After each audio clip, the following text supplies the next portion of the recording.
Okay, so you think you know how to make porridge, right? Well, I think we're going to give you a few little tricks here. This is very good for people with hypoglycemia, but it's also very good for people with acid reflux.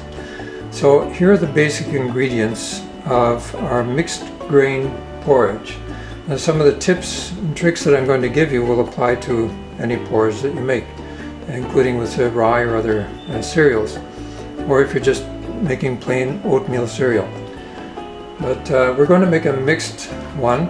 So we have cooked rice. This is a whole grain rice. Okay, so this is not Uncle Ben's pre-cooked whole grain rice.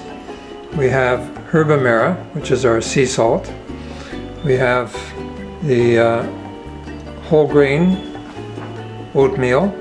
So this is what we generally call rolled oats, but not the instant kind. This is the whole grain rolled oats. And then we have here what they call 6-grain cereal. This is optional. Something else that is optional that I like to put in sometimes is our little linseeds. And to do that, you use a coffee grinder and grind them about half. So you want some whole, you want some little ground up a bit, and you can add those in here as well. So these are the basic ingredients that I'm going to use today, but obviously you can adapt this whatever way you want. Okay, so let's start with the quantity of water. So the first thing is our salt. They always say salt to taste, and my taste is about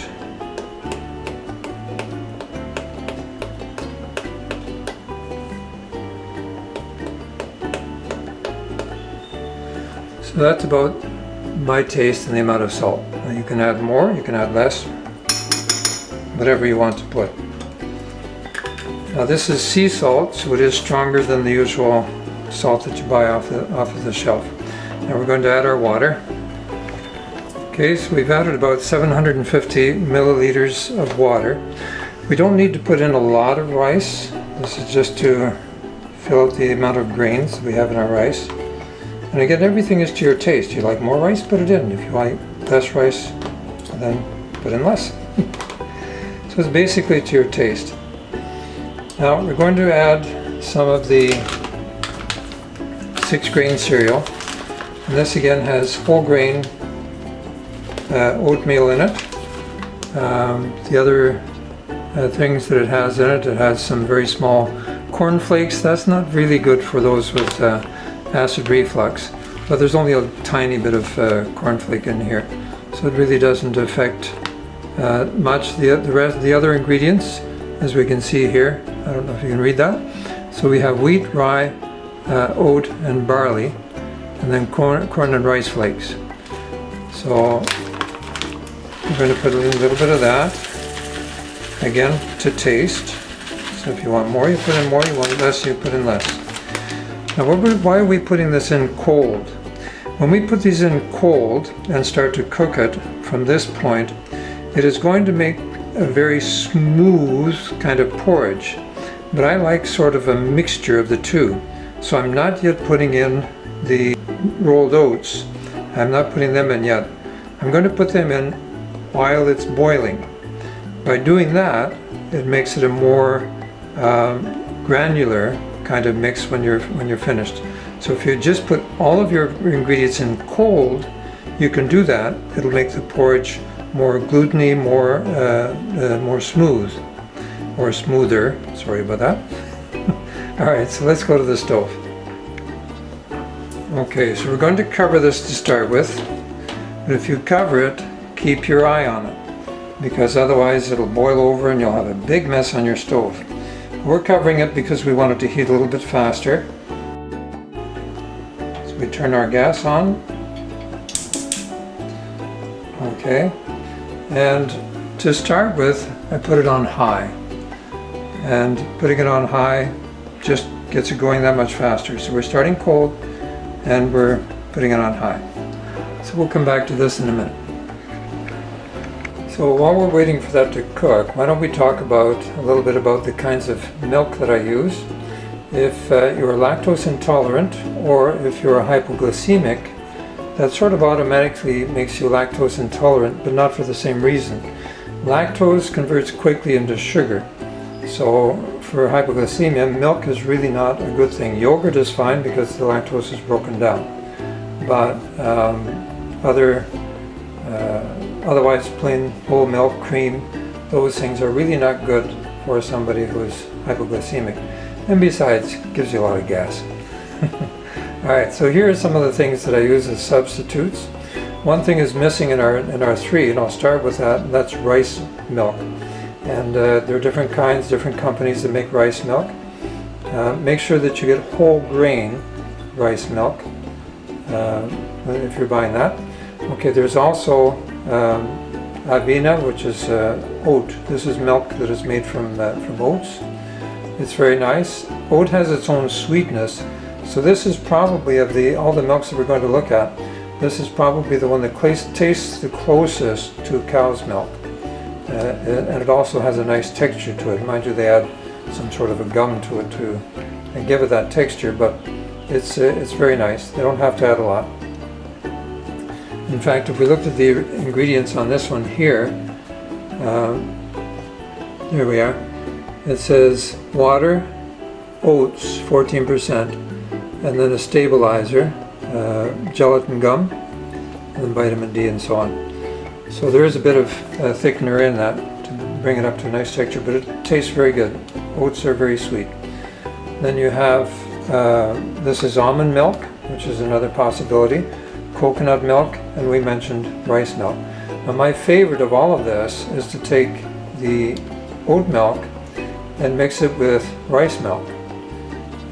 The two of them together make a nice sweet milk without putting off your endocrine system. So again, your mileage may vary. This may be or may not be good for you. But another thing we need to look for, especially in almond milk and coconut milk and other milks, if you like soya milk, you can use that as well, but it also gives you a lot of gas. It needs to say on it unsweetened. Now all of these things have a natural sweetness to them because they all have a bit of sugar in them, but you don't want them adding more sugar to it to bring it up to North American standards, so to speak. So there's some tips on the kind of milk you can use with your porridge. Okay, we're back at our pot now, and as you can see, it is starting to froth up a bit here. So it's to the point where we want to add our oatmeal. So I have an empty jar that I've converted. Now, I don't own a measuring cup. I don't do things by measure. But you can see that I'm putting in about half a cup of oatmeal here. This is the kind of texture that you want to see when you're adding your oatmeal, just more or less like that. So you want some liquid there, but not too much. Now you notice that before we put this in, you see how things have kind of gone really smooth on your back here, but now we're going to rough it up a bit by adding this porridge a little bit later on. Now it's all starting to get excited. We don't want to get too excited, so we're going to turn the flame down to minimum. At this point, we do not cover the pot. Okay? I repeat, we do not cover the pot. It is not necessary. I'm going to add a little more because that's to my taste. To yours it may not be. If you like it a little bit smoother, a little creamier, don't put in as much as I'm putting here.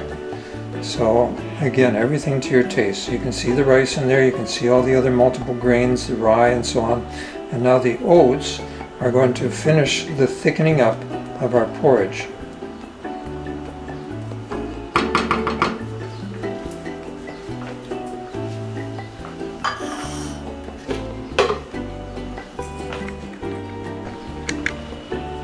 Now as you see liquid coming to the top here, we just need to take and stir that in a little bit. We do this periodically, about every 2-3 minutes, so that the oats that have gone to the bottom are also benefiting from that liquid, and they can expand and thicken your porridge for you. So we're just giving it another little stir here, and I would say probably another minute or two it should be ready to turn off. Now if you feel a little bit of it sticking to the bottom of the pot, do not worry about it. I'll show you why in a minute. You can see how nice and thick that is. At this point we can just shut it off. So we shut it off, now we cover it again and let it stand for 5 to 10 minutes. So the porridge was left standing, and now if we take it off the stove and we mix right down to the bottom, we can feel that it's no longer sticking to the bottom. The rest of the porridge, the liquid in the porridge, has lifted everything that was stuck to the bottom. So now everything is good. Now you notice the texture. We have the grains that we added, we can see them in here. So it gives that sort of a texture that I enjoy. And then we can also see in between that we have this sort of a smooth texture, and that's the grains that we put in cold.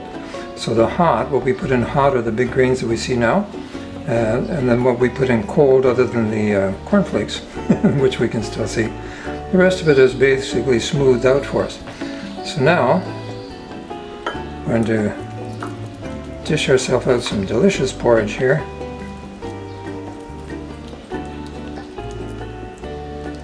That'll do for a serving. I like to add a few raisins to mine, but you don't have to add to yours. Especially if you're really sensitive to this kind of thing. What I do is I mix them in a little bit. But again, you don't have to do that. You can leave them sitting on top if you like, just like you would on rice pudding. Okay, once it's mixed in, shave up your milk because the solids are all on the bottom. And then add your milk of choice. And there you have your very own porridge. Enjoy! Notice that we had more porridge in the pot than we were going to eat today, and that's fine. Porridge can be stored in the refrigerator once it's cooked, and then bring out as much as you want, put it in the pot, add just a little bit of water, simmer it. Once it comes up to so that everything is sort of bubbling or boiling, then shut the heat off, let it stand the same as we did with this for about 5 minutes, and there you are. Your porridge is ready almost instantly.